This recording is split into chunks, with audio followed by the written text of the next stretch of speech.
habe ich vor. Okay. So, ja, also ist nicht ganz der übliche Workshop, den ich normalerweise mache, sondern ein bisschen was außer der Reihe. Und ich freue mich da aber total drüber, dass ja, Marc mit mir zusammen diesen Workshop macht. Marc, would you please introduce yourself? Good evening from Seattle in the United States. My name is Mark Hancock, and I was one of the original students in the infamous WAVE class, Welle, in 1967 in my high school in Palo Alto, California. I am now the WAVE class historian, and I manage the official WAVE website so that you have resources, you and your students have resources about our story. I'm the associate producer of 2 documentary movies about the WAVE. The first one it's called Lesson Plan from 10 years ago, and the most recent one is Invisible Line, which the German History Channel just finished about a year ago.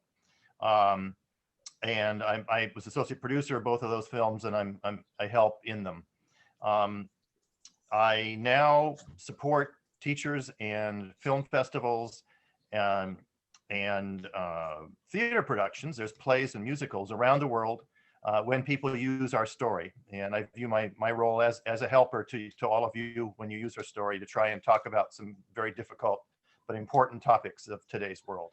So I'm happy to be honored to be meeting with you today. Thank you very much.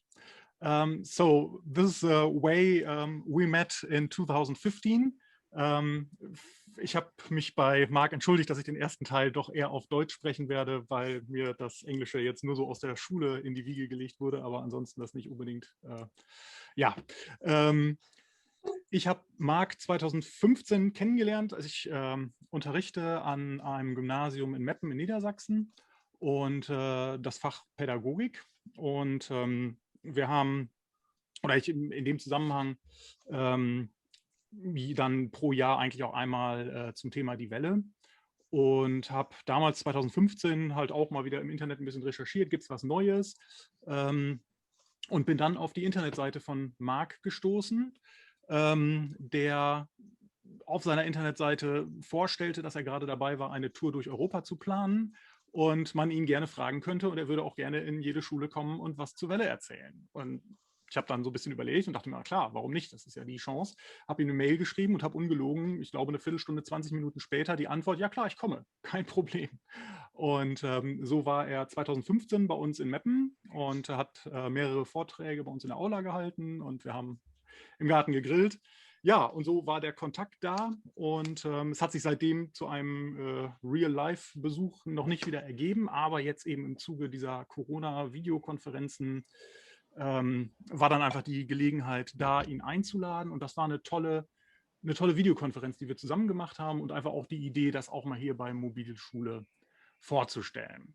Deswegen möchte ich euch ganz kurz zeigen, was wir vorhaben, was wir euch erzählen wollen. Ich möchte ganz kurz nur gleich die Reihe eben vorstellen, die ich das eingebettet habe. Dann haben wir eben festgestellt, wir haben da also eine Videokonferenz mit Marc mit ungefähr 60 Schülern und 4, 5 Lehrern gemacht, dass das doch eine ganz besondere Situation einfach war und ja, diese Idee eben durch Videokonferenzen Experten in den Unterricht zu holen, das sehe ich eben doch als eine große Chance an. Auch da wollte ich kurz ein paar Dinge zu erzählen. Und dann eben vor allen Dingen natürlich auch Marc zu Wort kommen lassen bei der Frage, inwieweit die Welle eben auch heute noch, ob das heute noch ein aktueller Unterrichtsgegenstand ist. Und dann eben wirklich auch mit euch und Ihnen in die Diskussion gehen, also die Möglichkeit geben zu Nachfragen, Question and Answer zu dem Thema. Genau. Pädagogik im Jahrgang 11. In dem Zusammenhang unterrichte ich immer über die Welle. In Niedersachsen ist Pädagogik kein Fach im regulären Fächerkanon, sondern wir unterrichten das ja eher ausnahmsweise, weil wir halt genügend Kollegen haben und das vor einigen Jahren, vor 30 Jahren ungefähr schon eingeführt haben und sind von daher auch ein bisschen freier. Die meisten von Ihnen werden das aus Nordrhein-Westfalen wahrscheinlich kennen. Dort ist es im regulären Fächerkanon verankert. Das heißt, wir sind auch da, was die Richtlinien angeht, ein bisschen freier. Ein Thema im Jahrgang 11, also in der Vorstufe, die Schüler haben dann zum ersten Mal Pädagogikunterricht. Das ist das Thema Erziehungssituation innerhalb der Peer Group. Das heißt, da geht es darum, dass die Schüler eigene Erziehungssituationen kennenlernen, erkennen als solche und reflektieren. Und in dem Zusammenhang starte ich dann in der Regel mit dem Experiment von Ash zu gruppenkonformem Verhalten. Viele von Ihnen kennen das vielleicht. Das ist dieses Experiment, wo eigentlich den Leuten nur Striche gezeigt werden und sie dann die Striche einordnen sollen. Also es gibt einen ja, Leitstrich oder wie auch immer man das sagen soll, der gezeigt wird. Es gibt 3 Antwortmöglichkeiten. Man soll einfach nur vergleichen, welcher ist gleich lang. Dieses Experiment sieht für den Probanden so aus, dass da insgesamt 10 Leute sind, die diese Frage beantworten sollen. Und zufälligerweise ist in dieser Reihe ganz am Ende auf den letzten freien Platz gesetzt worden. In Wirklichkeit sind die 9 davor eingeweiht und berichten dann am Anfang alle so, wie es auf den Karten zu sehen ist, geben die richtige Antwort und ab der, weiß ich nicht, 4., 5., 6., ab dem 6. Durchgang wird dann bewusst von allen die gleiche falsche Antwort gegeben, um eben zu schauen, so diese eine Person in der Gruppe, wie reagiert sie jetzt?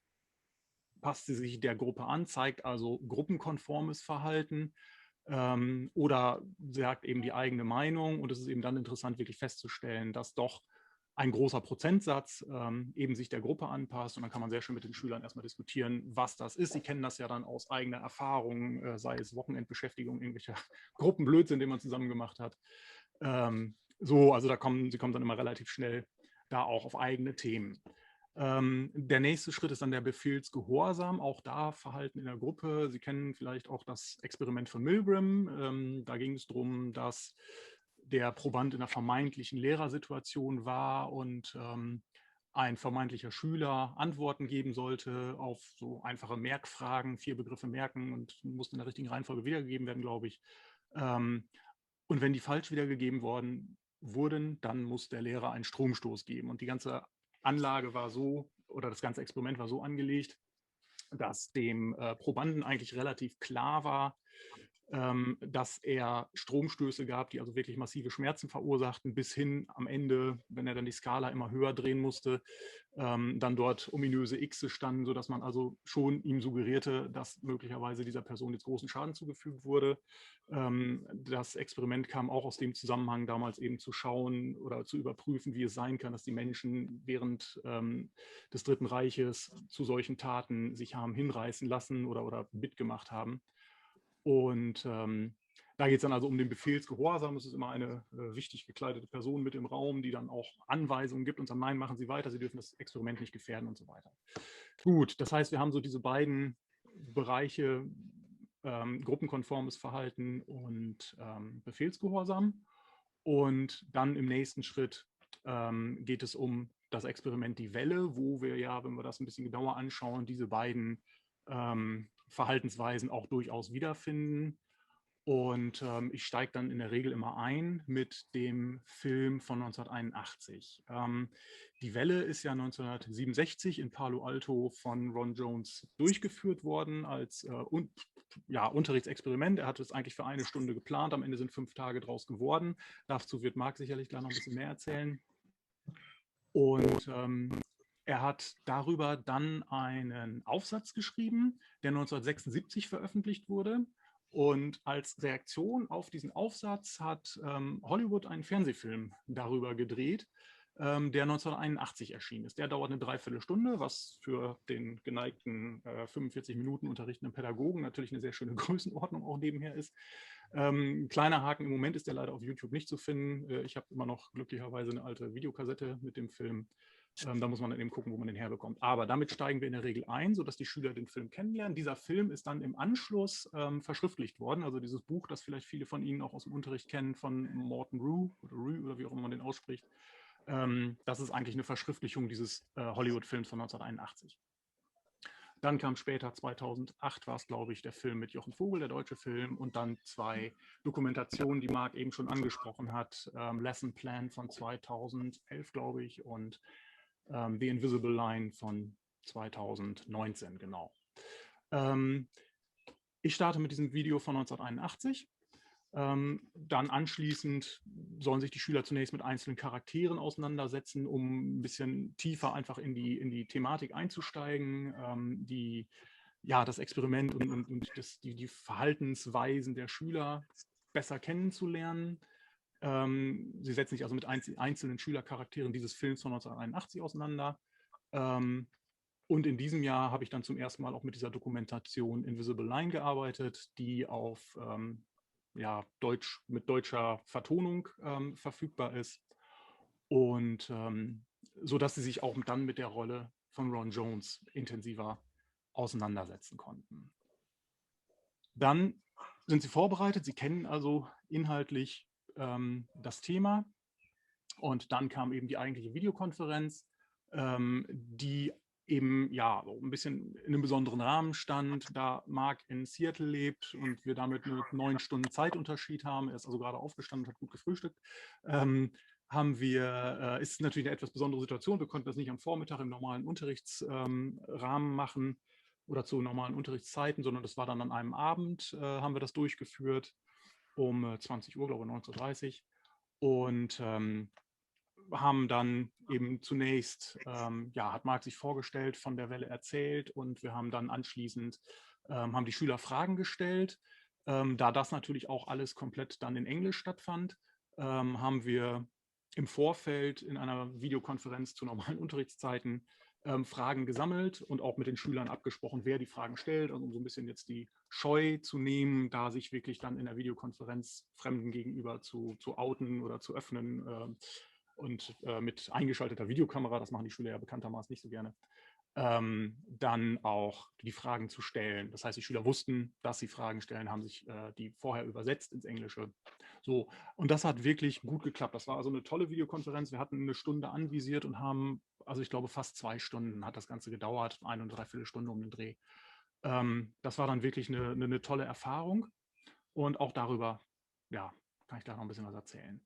Nach der Videokonferenz haben wir dann noch über den Bystander-Effekt gesprochen, weil Marc sich selbst immer auch als Bystander bezeichnet, und haben dann eben diesen Effekt noch ein bisschen analysiert und geguckt, was dahinter steckt, was damit gemeint ist. Ich habe das ein bisschen beschrieben. Falls es Sie näher interessiert, können Sie unter herralbers.de gucken. Da finden Sie das nochmal ein bisschen genauer, auch mit den ganzen Links zu den Dokumentationen und Seiten und so weiter. Die Videokonferenz als Chance. Wie gesagt, eingebettet in einen etwas besonderen Rahmen.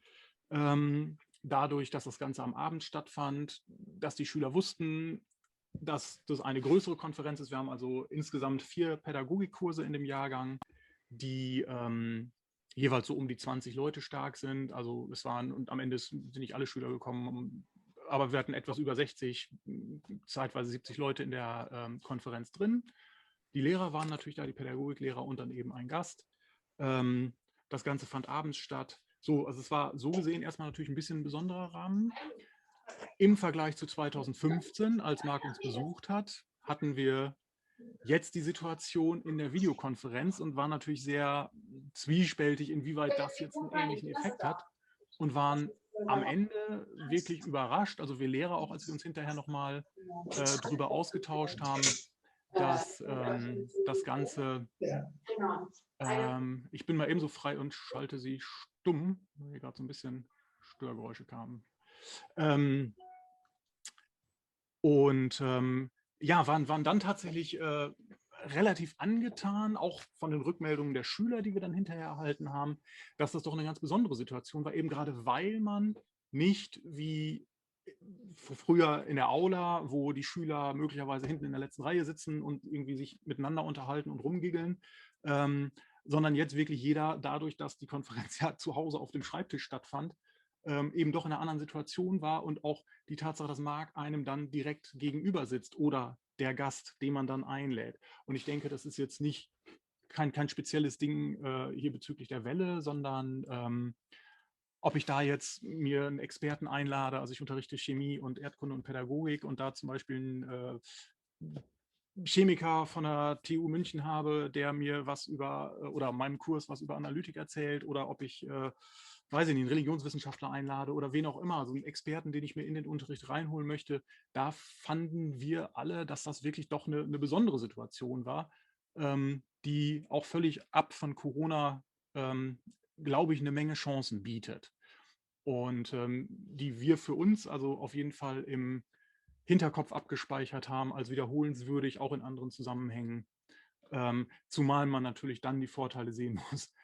Okay, wenn eine Tour durch Europa geplant wird und andere Schulen oder viele Schulen besucht werden, dann ist das natürlich was anderes, aber logischerweise kann er nicht für eine Schule mal eben rübergeflogen kommen. Ähm, ne, die Fahrtkosten, die wir uns sparen und so weiter, also auch aus Umweltaspekten heraus, ist das so ein Punkt, der sicherlich dafür spricht. Genau. Die Achso, vielleicht ein, zwei allgemeine Dinge, wenn zwischendurch Fragen sind oder sowas. Gerne, wir sind jetzt hier eine relativ kleine Runde, 17 Teilnehmer, also wahrscheinlich 14, 15 Gäste. Dann können Sie gerne zwischendurch reinfragen oder auch Fragen in den Chat schreiben. Wenn es zwischendurch dann mal einen kurzen Moment gibt, dann beantworten wir die. Marc hat angekündigt, dass er nicht in den Chat reingucken kann mit seinem Gerät, aber ich werde den im Blick haben und werde dann immer zwischendurch auch auf Fragen im Chat eingehen. Ich bin zugegebenermaßen gerade auf der Suche, aber gleich finde ich ihn, falls schon was drin steht. Und werde dann da reingucken. Da muss er sein. Genau, da ist er. So. Genau. Das heißt, der letzte Punkt, zu dem ich noch was sagen möchte, ist die Frage, inwieweit die Videokonferenz oder das Thema die Welle ein Gegenstand für den heutigen Unterricht ist. Ich hatte es so ein bisschen ja überschrieben mit Olle Kamelle oder aktuelles Unterrichtsthema und möchte da eigentlich jetzt gar nicht so viel vorwegnehmen. Ich denke, da wird auch Marc ein bisschen was zu erzählen, beziehungsweise wird da auch gleich einfach gerne mit Ihnen in die Diskussion kommen. Was mich immer wieder dazu bewegt, dieses Thema eben doch gerne auch mit im Unterricht aufzunehmen, ist eben gerade ganz aktuell die gesellschaftlichen Entwicklungen, die wir sehen, egal ob am rechten oder linken Spektrumsrand der politischen Szene oder wie auch immer man das jetzt ausdrücken möchte, finden Veränderungen statt, die hin zu extremen Außenseiten gehen. Und das ist ja etwas, was eben gerade in dem Experiment Die Welle auch thematisiert wurde und den Schülern da eben damals sehr deutlich vor Augen geführt wurde. Von daher finde ich, dass eigentlich gerade heutzutage die Bedeutung der Welle eher noch wieder gestiegen ist, als dass es jetzt irgendwie eine alte Geschichte von früher wäre. Gut, ich möchte aber jetzt vor allen Dingen meinen Gast, über den ich mich sehr freue, zu Wort kommen lassen und werde jetzt versuchen, ab jetzt Englisch zu reden. So we'll change to English now, Marc. We're glad to have you here, and I would like you to introduce yourself in the way that you probably could give us a short view how it was to be part of the WAVE class in 1967. Thank you, Franz. Thank you, everybody. I appreciate your being here, and I'm happy to say hello again from Seattle. I guess to start, the 1981 movie and the 1981 book are very close to what actually. So I'm assuming that all of you know the story in one of its various versions, but the 81 movie was based on a short story written by our teacher, and his short story was, of course, a description of how it all looked, from how the whole experiment looked to him as the teacher. So, assuming you know the basics, I'll still go through the overall. It happened I was in 10th grade, which is age 15, in Palo Alto, California, which is where Silicon Valley is, which is the heart of Google and Facebook and Hewlett Packard and all of the Apple computer. All those companies are there in Silicon Valley. Stanford University is right next door. We were in high school. We were in a history class, and we were studying World War II. And we asked our teacher, how could people have gotten caught up in something like that? And the teacher said, well, let's try it out. And are you doing that? The little wave on the. Sorry. Didn't want to interrupt you. Anyway, so okay, try it out. Now, this is a teacher who was a lot of did experiments with us before, and they had been short, fun. They were not painful. We looking forward to another fun game with our teacher. I call this first experience. The second part, what I call the real thing, and I'll get in a minute. But the game phase was very much prior experience. He basically Mark, indoctrinated. sorry. Yeah. We have greater interruptions. Could you probably shut down the video so that we just hear you?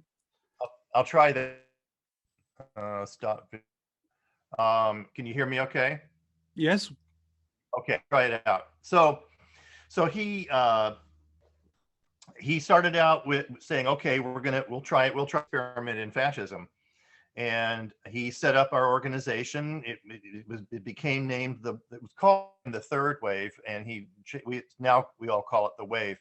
And the Third Wave was actually based on surfing. We were an hour away from the Pacific Ocean and the surfing beaches, and the surfers stay out in the waves and wait for the big wave to come in. And he told us that the third wave is usually the big wave, and so we were going to be this big important group, and we were the third waves.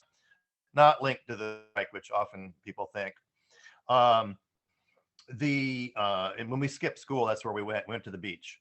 So we had membership cards, we had armbands, we had slogans, we had a salute, we had all sorts of forms of behavior that we had to do. And he started laying out, each day he started laying out new rules of behavior, and you had to behave this way and you had to behave that way, and you could do this, but you couldn't do that.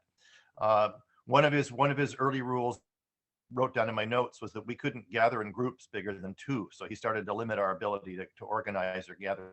He make us sit at a table or desk. When he called on a question, we had to stand up next to our desk and say, yes, Mr. Jones. His real name was Ron Jones, not Mr. Rock. And in short, quick answers. Initially it was fun, and the first few was a lot of fun. And he was laughing and laughing. He was sort of giggling and just going through the motions of it. It got more sinister, got worse each day. He had more and more rules. He was less and less tolerant of dissent.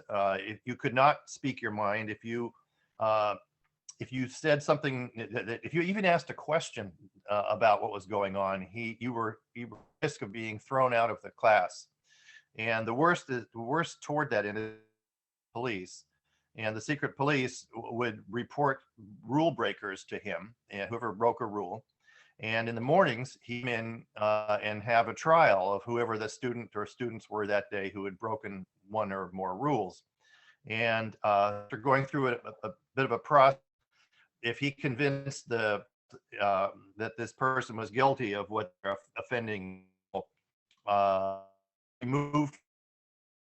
They were given some instructions: leave the wave group, go to the school a little, and stay there, and come back to class on the days after that day. So they were excluded from the group and pushed away. That bothered me a lot, and I was very uncomfortable with that. The lack of dissent became an issue because you couldn't speak your mind, you couldn't ask a question.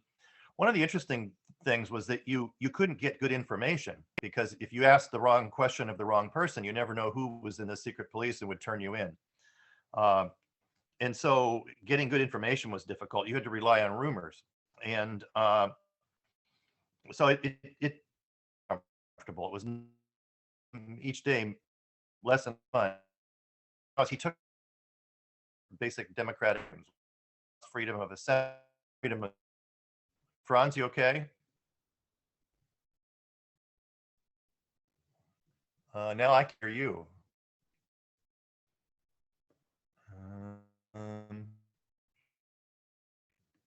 Can you hear me, Franz? Okay, I can't you, but I can, if you thumbs go. Das Mikrofon ist Yes, I shut down my microphone. There are interruptions sometimes. That's why I was looking a little bit uncomfortable. But at the moment we can understand you again. Hope it will work. So the fun game became more and more serious. He took away, we lost our freedom of speech, we lost our freedom of assembly, we lost our we couldn't ask questions. And with the secret police, you couldn't trust your friend. You never knew who was going to be reported in the morning and who was going to be put on trial and going to be or excluded from the class. So it became a difficult and unpleasant experience. One part less and less fun. He then came in one morning and said, "This is not a game. Trials not serious, and it's actually a real national movement. We are starting a third political in the United States. In the U.S., we only have two main parties: the Republicans and Democrats, and third party and war, which at that time was raging. At the time of we had 1,000 soldiers a month dying in Vietnam, and those were brothers and our friends. And we boys were at risk of being drafted by the U.S. government and sent to Vietnam when we got out of high school, so 2 years later. So we had a military draft. So when he tapped into that, he tapped into a whole new thing. So there was even more support for the wave. It was going to be real. It was going to be a party. He said there were 1,000 other high schools also around the country doing student movement of this party. And as those of you that we would have a new national of the third political party who would and when that we would have a big where we would be new announcement.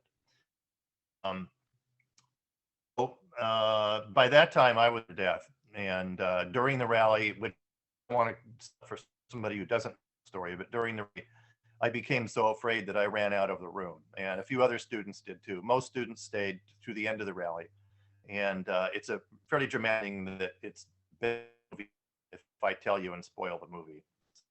That did happen. It happened. It was very, very accurate in the movie, in the 81 movie. So basically it started as fun, became confusing, and for me, I was okay because I participated, I watched, and I was trying to figure out each day, is this real fake, and what's going to happen each day, and what can I, and eventually I hoped I would get what to do about it. I was hoping I could have some fun and maybe make, I didn't figure that out. And each day it changed, it was changing and changing. So it became very difficult to man mind what to do. And for many years after, I thought, well, okay, I didn't hurt anybody and I didn't turn anybody in, and so I didn't really, so I must have been okay. And then finally, I think I realized actually I'm now doing a PhD in Holocaust right now, and I'm bystanders, and basically I was a bystander in that class, and I feel badly about that because we did have a couple students who were resistors, and only a couple, but still there was some serious resistance underway, and I couldn't figure out who they were to help, but I also do much on my own. So a lot of us are bystanders in today's world, and this is a good topic, a good way to use for that discussion. So I think that's my overview. When I do this in person with the class, I've got a slideshow and I personalize the story more so than this. But as Franz has mentioned, I've done his school in person, which I really enjoyed because I get to meet the teachers and I get to meet the students, and of course I get to travel, and I love to travel. Spoken in 6 or 8 different countries. I've spoken once at the United Nations. I've spoken at many film festivals. I've spoken at synagogues. I've spoken at all sorts of different organizations, even Rotary clubs. But these days, of course, Zoom works very well, and Zoom works well for me as long as the students know the story in advance, whether it's one of the movies or the book, and the teacher has basically prepped the students. Then I love doing questions and answers with the students and sharing what it was like and what it felt like to be in the class. So it's a little different experience, but if the students already know the story and I come in to visit for questions and answers, it works well, and I enjoy it a lot. But I hope next year I can come back in person. I've spoken in Munich, and I've spoken with Franz up in northern Germany, and I'd love to come back and do some more schools. It's fun for me, whether it's classrooms or assemblies. They're a lot of fun. So again, as I mentioned at the beginning today, I'm the class historian. I'm associate producer of 2 documentary movies about it. The History Channel Germany show Invisible Line, and also our film called Lesson Plan, which we did 10 years ago. By the way, Lesson Plan was funded by Spielberg's Righteous Persons Foundation. So they both have good back. And then I manage the official website, which is there to help students and teachers and the media when they tackle this project. And that's thewavehome.com, and my personal site is markhancock.com. And on my site is my email, and if you have questions, you're welcome to send me emails, and I'd be happy to try and help. So we're honored that our story is used to have some of these important and difficult discussions today, critical thinking, and about the elements and the appeal and the dangers of extremism, and also the importance of community and what a small planet we have and how we all need to learn to get along. We're all in this boat together, and hopefully can learn to love each other. So thank you for this opportunity to visit with you. Thank you very much, Mark. I'll try the video again. I will, yes, now we can see you again.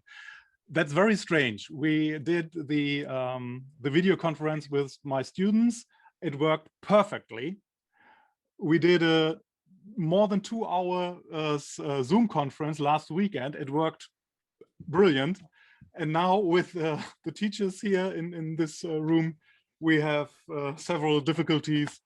So sometimes you were talking, we could hear you talking, but we couldn't hear everything you said. Did you get most of it? Pardon? Did you get most of it? Yes. So in my case, I knew what you told, so I could fix everything together. But I don't know. So I think we should open for questions of the audience. Also, liebe Leute, wir würden uns freuen, wenn ihr jetzt einfach, es war ein bisschen schwierig zwischendurch zu verstehen vom Ton her, da ich mich in letzter Zeit häufiger mit ihm unterhalten habe, kann ich einige Dinge vielleicht auch dann ergänzen. Aber wir würden uns freuen, wenn Fragen sind, wenn einfach, ja, stellt Fragen, ob ihr zu Marc und zu Welle Fragen habt, ob ihr Fragen zum Unterricht, zu Videokonferenzen habt. Das wäre toll. Thanks so much for your insight. I wonder what role your parents and other teachers at the school played in all this, is one question of Julia. Good question, Julia. The teacher, we'd had the teacher for 6 months already, half a year, so everybody trusted him. He was very young. He was only 26 years old, and it was his first year teaching. He had gotten his master's degree in education at Stanford University next door to our high school. So everybody trusted him. The students trusted him. The parents trusted him. The school administration trusted him.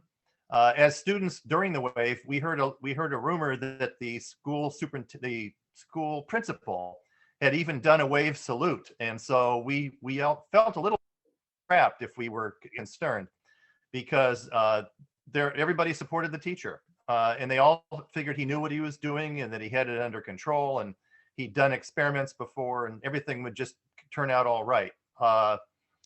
The other thing to remember is it only lasted several days, about a week, maybe. So by the time anybody realized that we were in trouble, it was almost over. So there was really not even time to organize much opposition or for people on the outside to know what he was doing to us. We asked my father, when we made the first documentary, we asked my father, what do you remember? My father was a professor, and my father said, "Oh, we trusted the teacher. We just figured he knew what he was doing." I had 2 years later, I had a language teacher tell me that she had helped him we were in 10th grade, so we were in that school for 2 more years. And she said she had helped Jones during the wave, but I've been unable to find her.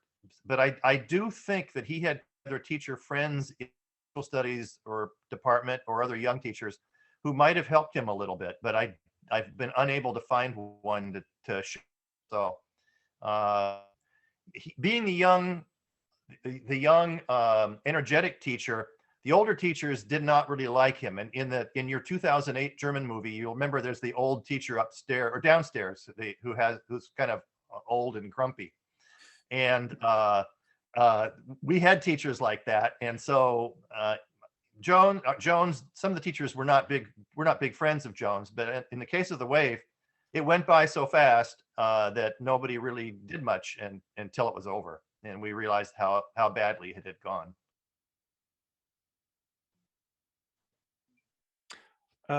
She's also, she asks how far the experiment is used in the US nowadays. It needs to be used a lot, but it's random.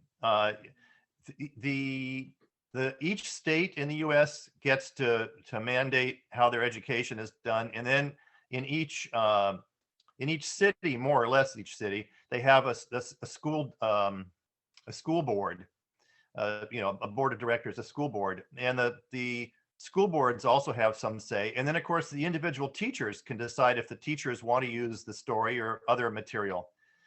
So it's not organized within the country, but it shows up a lot. On my website a few years ago, I had one of those maps of the world with the little dots where the computer visitors came from, and it's unusual because we know that you in Germany use the story a lot, and they use the story a lot in Israel, but in the other countries it's sort of random. It's a surprise. And so in the US we had the most dots of any country, but I hear from more teachers in Germany than I do from the US. So it's always a surprise in the US when I find a teacher who uses it, because it's random.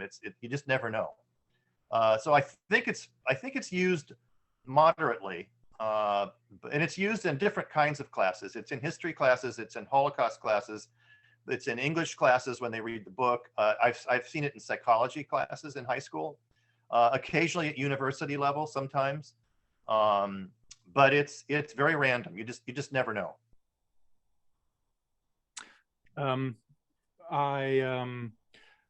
What was a very interesting topic for my students, they told me, was or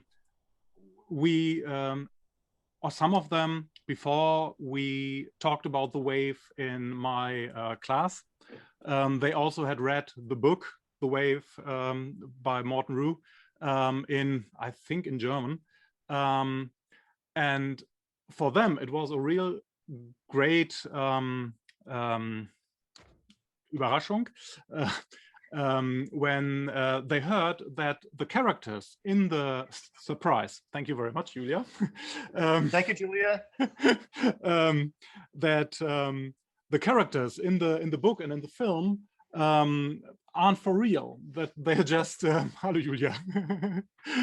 That they are just fictional persons, because they had to characterize the persons in the lessons, in my lessons too. And then Mark came and said, oh, it was totally different. There was no Robert, there was no Laurie, there were just other There was persons. a Robert. There was a Robert, but the Laurie and her boyfriend were made up. Just make sure everybody knows, the movie came before the book. The book came after the movie. If you look at the opening page of the book, it says this is a novelization of the teleplay of the movie. And so the movie makers hired Morten Rue, whose real name is Todd Strasser, and they hired him to write up their movie and make the small book about it. So they're pretty much the same story, the movie one book and the 81 movie, but the book actually came after the movie. Todd Strasser also wrote up at the same time the movie Free Willy about the whale. So he's as a young adult author, he's written about 100 books of all different kinds, and so he's really good with students. But yeah, so we did have a bodyguard. We had one main bodyguard who was not named Robert, but he's the Robert character, and that's actually a true person. But we also had other bodyguards as well. He was not the only one, and that's a longer story. But Jones had us in 10th grade, but he had senior students in 12th grade, 2 years older than us, and he drew out of the 12th grade class some of his other bodyguards, and some of them were tough Hell's Angel car club leather jacket guys, and we were afraid of them anyway. In real life, they were scary. So they were his bodyguards too. So Robert was important. We know Robert. We know the real guy. I've talked to him at our high school reunion a couple of years ago, and he knows what all we're doing, and he keeps in touch. But because of the way he's been portrayed in all these movies, he prefers to stay away and watch. And I agree. I think he's right. So yeah, but Lori and her boyfriend were invented. They were not real. Hollywood always has to have somebody in love. They have to have a love story, and so they made them up. What's interesting though is that if you go to Lesson Plan, our first documentary, you will meet the girl Sherry, who was the main resistor, and she did great stuff, better than Lori, and she's real, and she talks in Lesson Plan. She's not in Invisible Line, but she's in Lesson Plan. Invisible Line, you'll see Jones's wife talk for the first time, and Jones's wife was a very important person in the story because she told him that he needed to stop the wave. It wasn't Lori who told him to stop the wave, it was Jones's wife who told him to stop the wave. But for resistance, Sherry was fantastic, but nobody knew who Sherry was until we made Lesson Plan 30, 40 years. And we didn't know who she was at the time. We just knew there was this resistance group that was doing really cool stuff, but we didn't know who it was. And it wasn't until 2004 or 5, about 2005, that we found that one of our students said, "Hey, I think you should ask my old friend Sherry. She might have done some stuff." And she turned out to be the resistor, and we were really excited to find her because she's my hero. She didn't stand by and watch. She actually got up and did something. And so she trashed the classroom, tore it apart one night. She had announcements on the school loudspeaker system against the wave, and she put up posters against the wave. All one girl. And so she was fantastic. I still remember that we walked into the classroom in the morning, and that Jones opened the door because it was our first class each day, and the whole room was torn apart. There was graffiti, and the wave posters were down. Her graffiti and anti-wave posters were up. They were even on the ceiling. She put them on the ceiling because people kept tearing her posters down, so she put them up high. And no one knew who it was. We all thought it was an organization. It was a group of people, and it turned out to be one girl. And her parents would come and help her. It was really, really a great story. So she's in Lesson Plan. Sorry, Okay. it took some time, but she's an important person. Talking about girl power. Yeah. So what do you think, and what do all the other teachers in this Zoom conference think about the topic of the wave? Is it a topic for today's lessons, or is it just old stuff?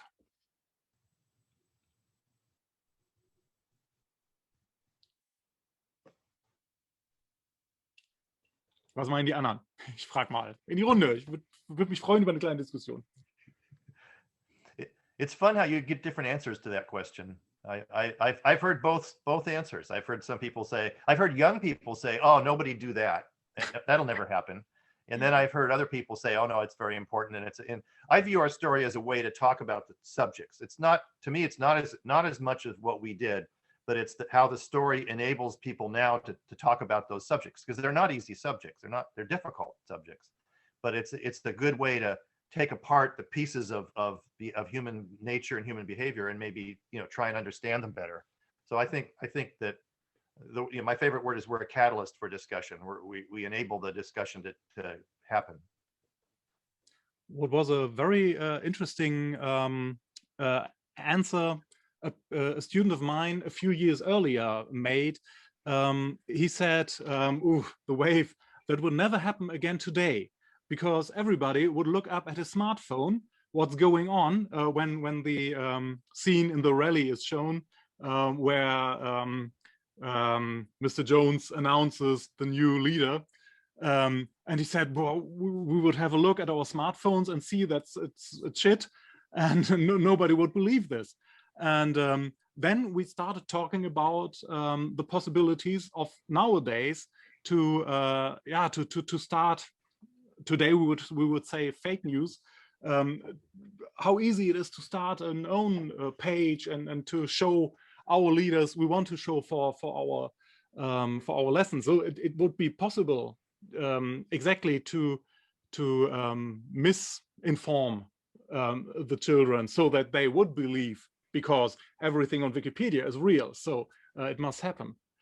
Yeah, I used to edit Wikipedia. I would go to Wikipedia and look at the WAVE page, and there'd be something that was wrong, and I would fix it.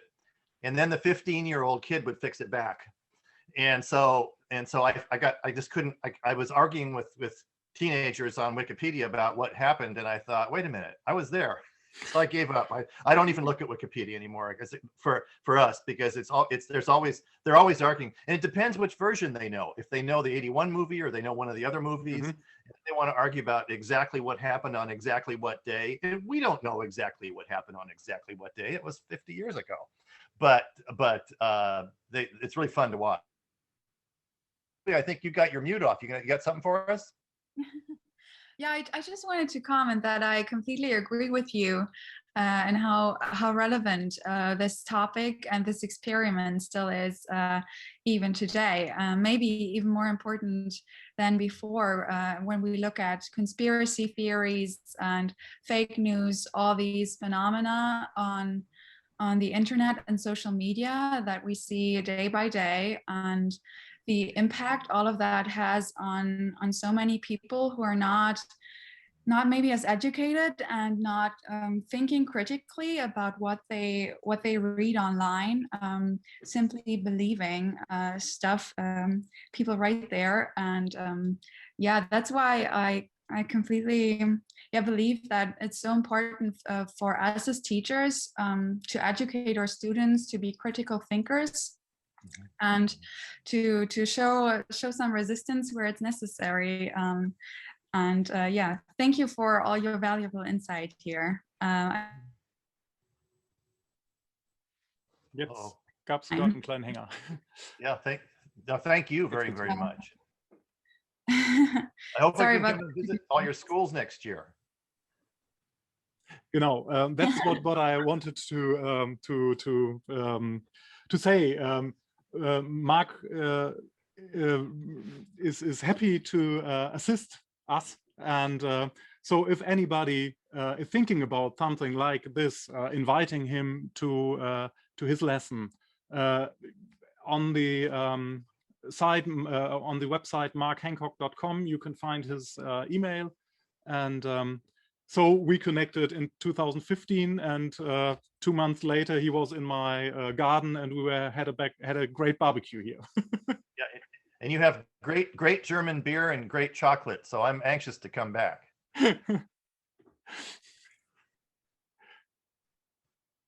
Okay, absolut aktuell. It's absolutely actual. Boah, jetzt muss ich das auch noch übersetzen. Julia, du kannst doch viel besser Englisch als ich. Kannst du das im Chat lesen? Yeah, sure. It's absolutely relevant still today.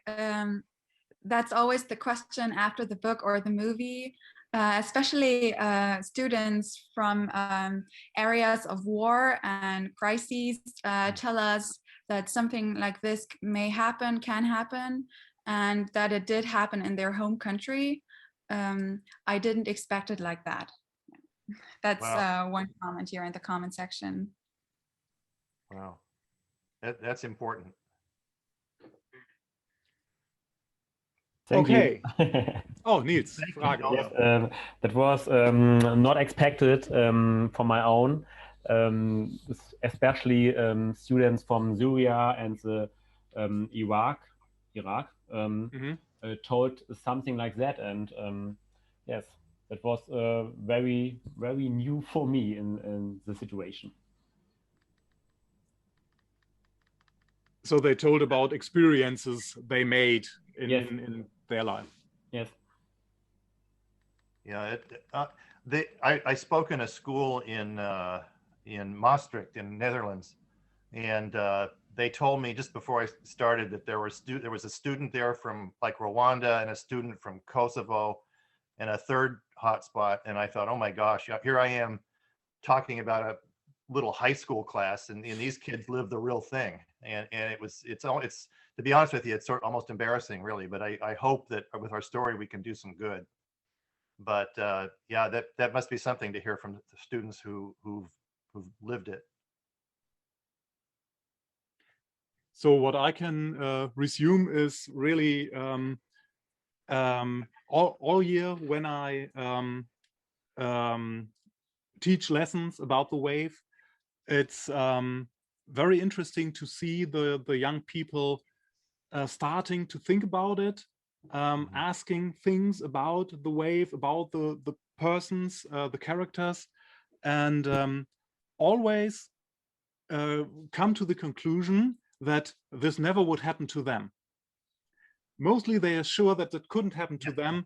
They would, and now they have talked about it in the lessons, so it wouldn't happen to them. They would see it before it comes and would never follow such a leader. Yeah, when I mentioned to students, you know, that it's not just it's not a right or a left wing thing. It's easy. It's the right and the left both like our story, and they both point to each other. So the left says it's the right, and the right says it's the left. And I've seen this on websites from both extremes. But you know, I ask the students, just pick an issue that you're passionate about, and almost any issue that you can find has its extremists, and it doesn't matter whether it's right or left. And the one I love to use is the environment, because we all think the environment's a good and important thing. But in the I think it's 70s, maybe 80s, up here in the Pacific Northwest of the U.S., we had a group called the Earth Liberation Front, and they would burn down buildings, and I don't think they ever hurt any people, but they were not shy about damaging property, and they finally burned down a University of Washington research building, which then destroyed decades of research from the professors.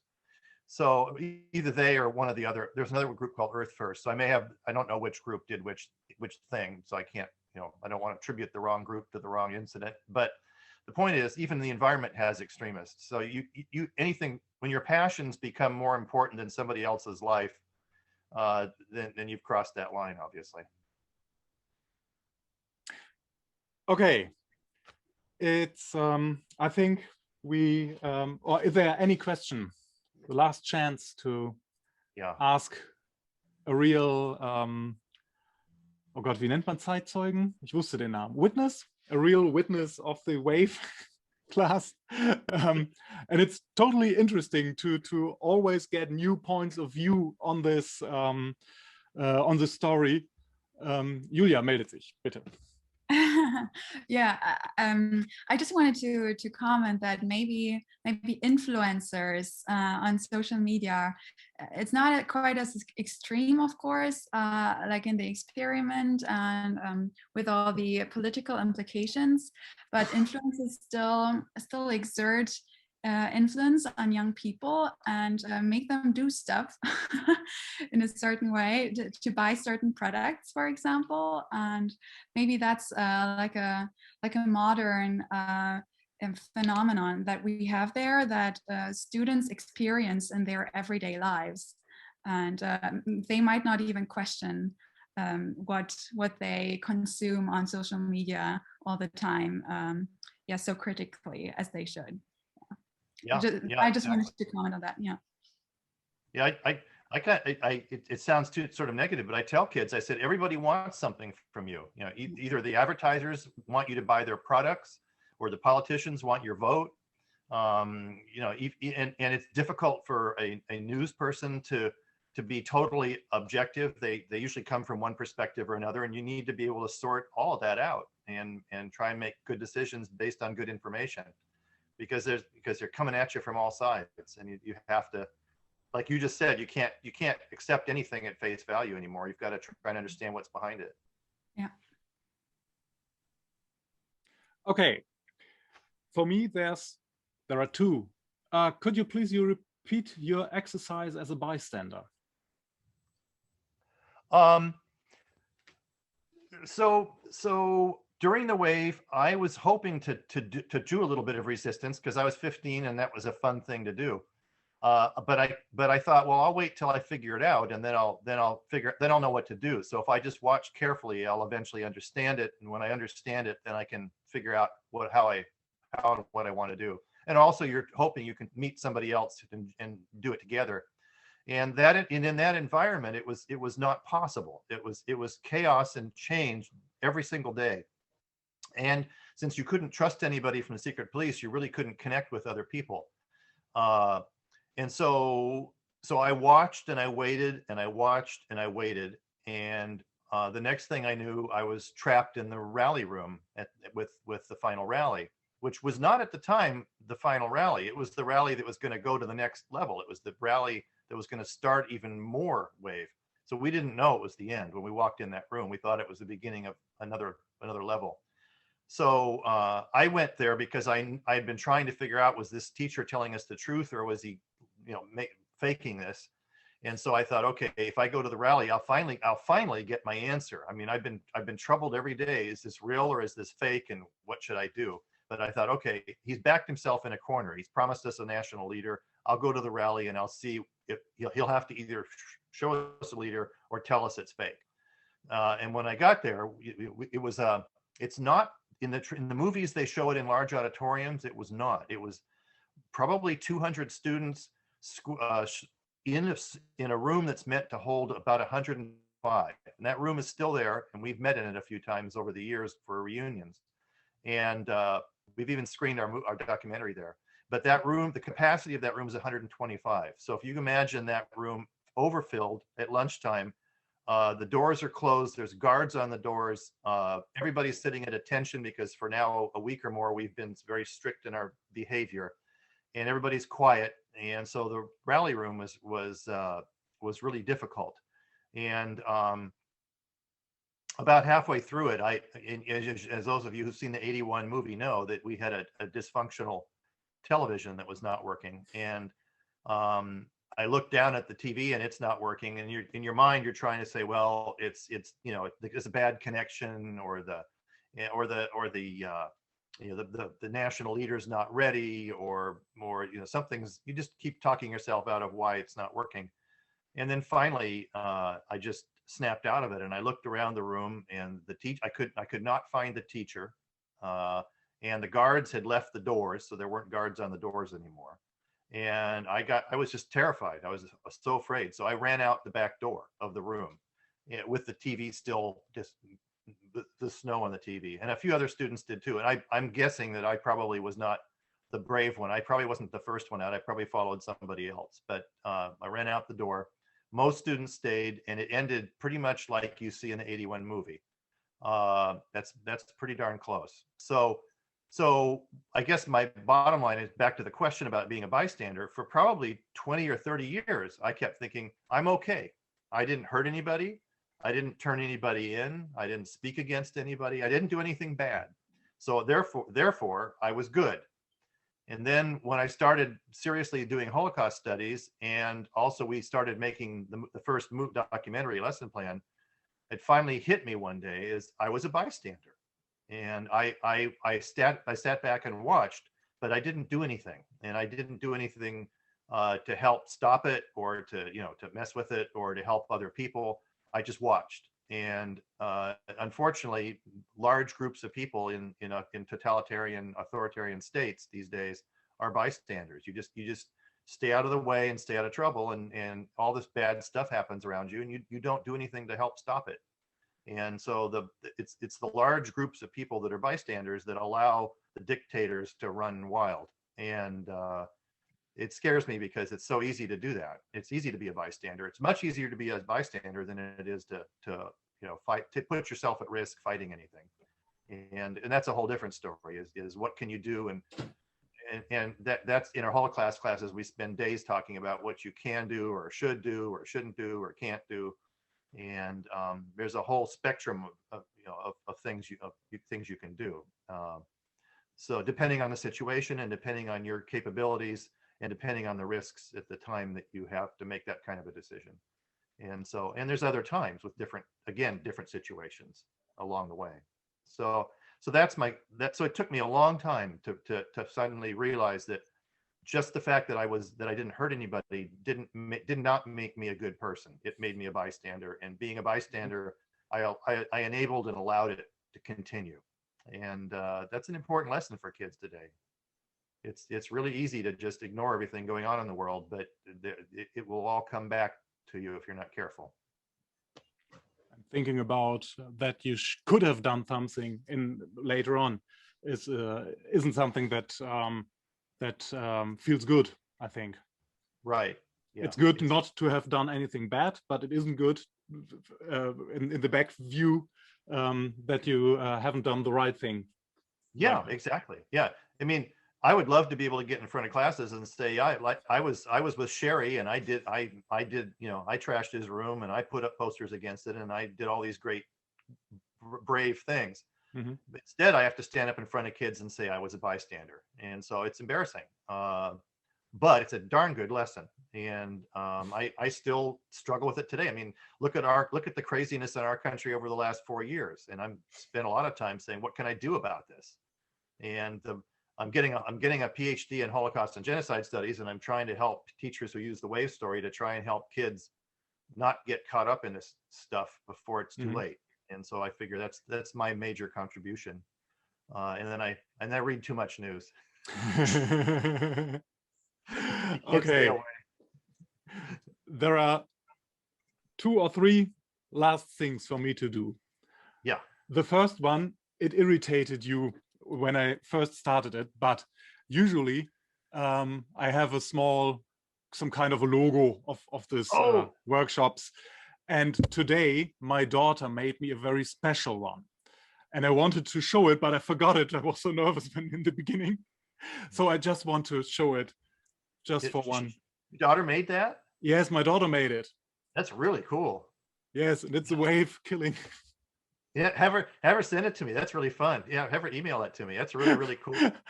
I will. And she drawed the whole afternoon to have it ready before this workshop. And it's way cool. Yeah. Thank you. So Mark, it's for me again a great pleasure to have you, to hear you talking, to get your assistance in usually teaching my students, but today to give the chance to my colleagues who are interested in. So absolutely thousands of thank you for helping us out. Yeah, no, thank you. I'm honored to be with you guys. You're the front lines. You're the ones who are doing the teaching. I'm just doing the helping. So again, I couldn't really see much in the chats, but send me an email. And it's easy. It's markhancock@hotmail.com. But if you go to markhancock.com, you'll find it in the back. But send me an email, and if you need help Zooming with the kids, I'm happy to do that. And I hope I can come and visit your school next year when things settle down, because I very much like to come back. I've been sitting in this house for a year, and I love travel, so it's been a difficult year. But it's good for my studies. But that's about it. So thank you. It's really fun. We hope that it will get better next year. I got my shot yesterday, the first one. Yay! Good. By the way, yay! Yeah, way to go. Okay, so everybody says thank you very much, Mark. It was a great experience, and yes, I think that's what to be said. I showed the links so everybody could read about it and could email you. Thank you very much. It was nice to have you here, and have a nice day. For us, it's evening. We're going to sleep soon, but your day just started. Yeah, it's almost lunchtime here, so that's great. So I hope to see and help all of you in the future. So keep in touch. Okay, Marc, thank you very much. Thank you. Euch allen ganz herzlichen Dank fürs Dasein. Freut mich. Und ich wünsche euch einen schönen Tag. Bye, Julia. Thank you. Thank you so much. It was amazing to listen to you. Yeah. Please keep in touch. Yeah. Thank you. Thank you. Have a good day. Bye. Hi, Don. Okay, thank you. Bye-bye. Bye. Danke.